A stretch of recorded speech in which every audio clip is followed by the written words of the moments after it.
I'm now joined by Brady Hill. He's just been drafted by the Colorado Rockies, had a great season for San Jose State. So, one, congratulations. I just have to say that right away. Well, thank you so much. It's definitely been blessed, to be able to come to San Jose for a year and be able to come with great coaches, great friends. Definitely blessed to be able to come and be a part of that program. So, my first question is about the celebration dinner. So, we were talking Thursday, and you said you had a celebration dinner. So, how many celebration dinners have you had so far? I had one, I had one with my parents, and it was definitely good. Got to see some of my family, and not being home for a while is definitely good to kind of catch up with, all the relatives back home, and be able to at least celebrate with them while I was there. So it was definitely good. Wait, so just one celebration dinner? That's it? I met with some friends after it happened, and it was good to catch up with them too. And I know they're excited, and a lot of people were excited back home. And so I had a dinner or the next day, and then I think I'm gonna go to dinner again tonight with some friends here in Arizona. So maybe a couple more coming up. We'll see, but. There we go. Because if it's me, if I'm getting drafted, and this is obviously perspective of somebody who's not an athlete, but I am hitting pretty much like every single night is just something different. Like Wednesday night is Chinese, Thursday is steak, Friday is Italian, Saturday I'm going burgers, maybe, and then Sunday I'm going wings, but Yeah. probably not the case if you're an athlete.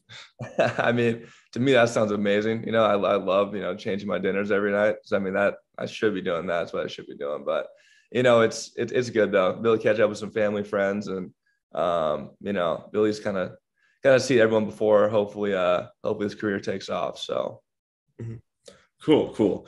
So it's interesting because you're drafted away from the boys or San Jose State boys because you were a Washington State alum. But is there a part of you that's like, man, I wish I could be in the dugout right now? Like when I found out the news around your Charles McAdoo's, your Hunter DeRose, even the guys who came from Washington State with to Joey Camaradas.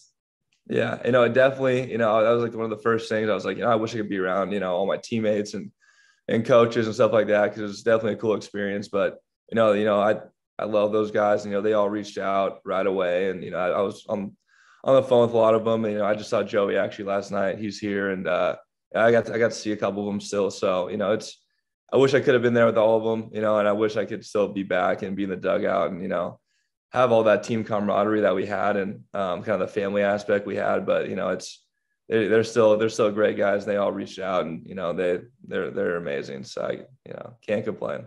Mm-hmm.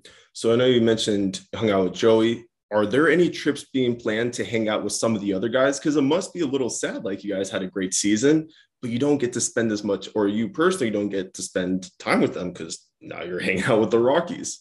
Yeah, it's good to see Joey. So I'm here in Arizona, and he's here, so I got to see him, and I've been on the phone with like a lot of the other guys. They're trying to figure it out, but hopefully I get some downtime here, and I know like once kind of the break comes around in like November, December, hopefully get to come up to San Jose and maybe see some of the guys there, or, stuff like that. So hopefully I can come around and see some of the guys again. Mm-hmm. Sweet. So what was the first moment where not even when you decided to come to San Jose State, but when that idea was just floated your way?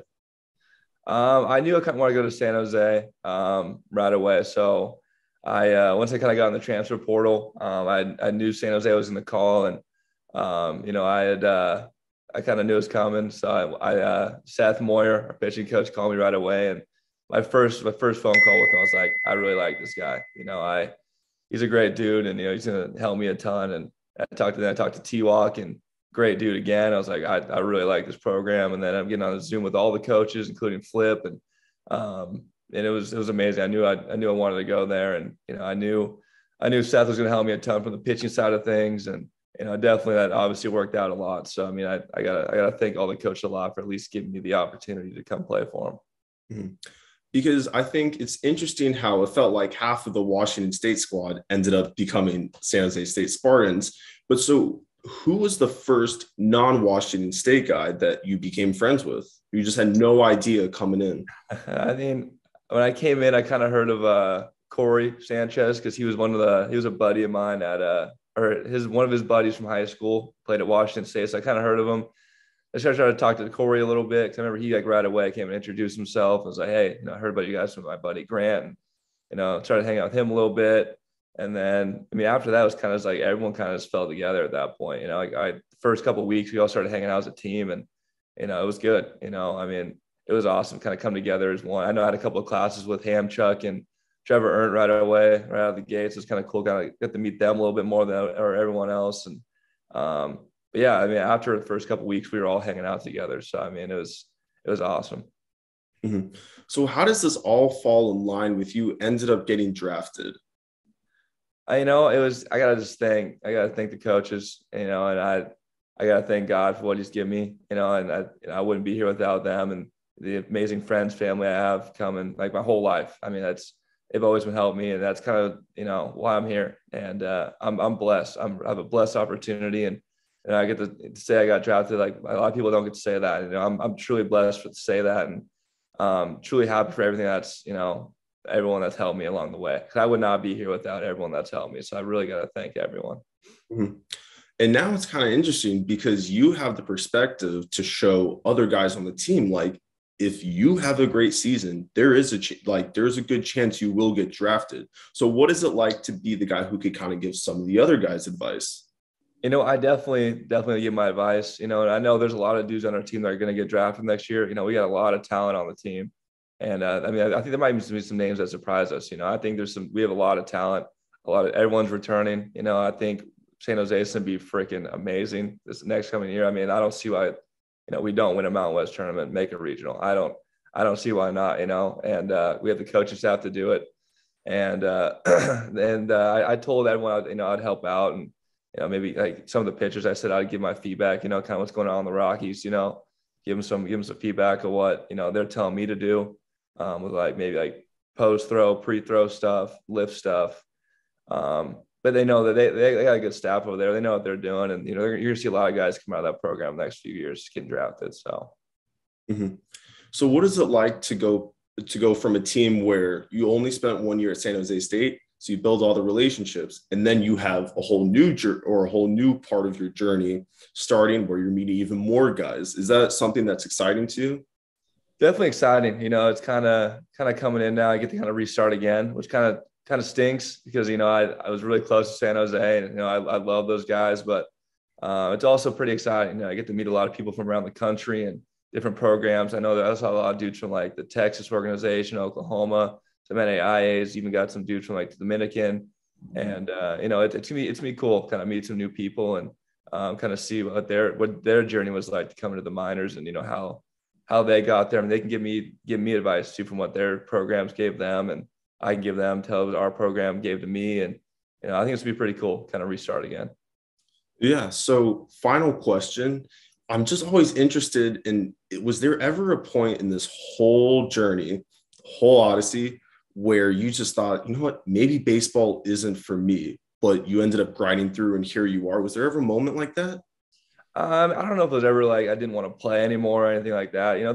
Baseball is such a hard game that it's such a game of failure that it's definitely, you got to be mentally tough to play baseball. And I respect every dude that plays baseball because it's such a grind, especially being a hitter.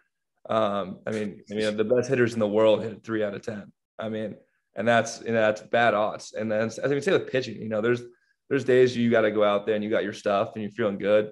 You're like, wow, I felt really good. And then there's days you just, let up a couple of homers and, you can't find the strike zone, or, it's, and you got everyone's watching it. You're out there alone on the mound, and, it's definitely hard. So there's days you go back after a bad out and you're like, what am I doing? Why am I doing this? And then deep down, I know I still love the game. You know what, you can always come back, and there's always another outing, and there's always another pitch, and, just gotta always stay mentally positive and, keep grinding. So.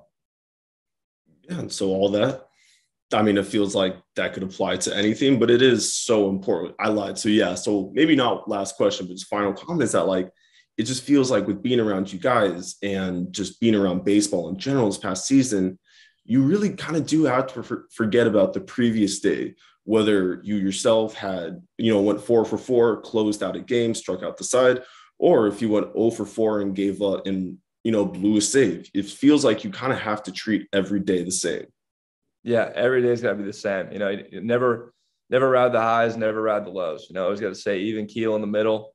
And, you know, 'cause if you're riding the highs, riding the lows, you're going to be, you can fall into a slump for a while, or, you know, stuff start happening. But if you're riding the highs, you know, it's going to come back down, you know, and always got to stay riding the even keel in the middle, and, you know, put your head down and grind every single day. So. Yeah, sweet. All right. So thank you so much for joining me. Just crazy, just watching this watching this come together. I don't know, past from January, February, and now you're here. We're sitting here in July, and you are drafted. You could say you're in the MLB. Yeah, no, it's definitely blessed, like I said earlier. And I got to give all the thanks to, you know, my teammates and coaches, and thank the Lord that what he's given me, you know, talents that I'm fortunate to have. And yeah, I just got to give thanks to everyone that's got me here, because I wouldn't be here without them. So. Sweet. All right. Well, thank you. Enjoy however many more celebration dinners you have. I will be living vicariously through you, whether you go to get wings, steak, whatever it is. That's awesome. Yeah, no, definitely. Hopefully, get some more good food here soon. So gotta keep celebrating. Yeah. All right. Have a good one, man. Thank you, and go Spartans.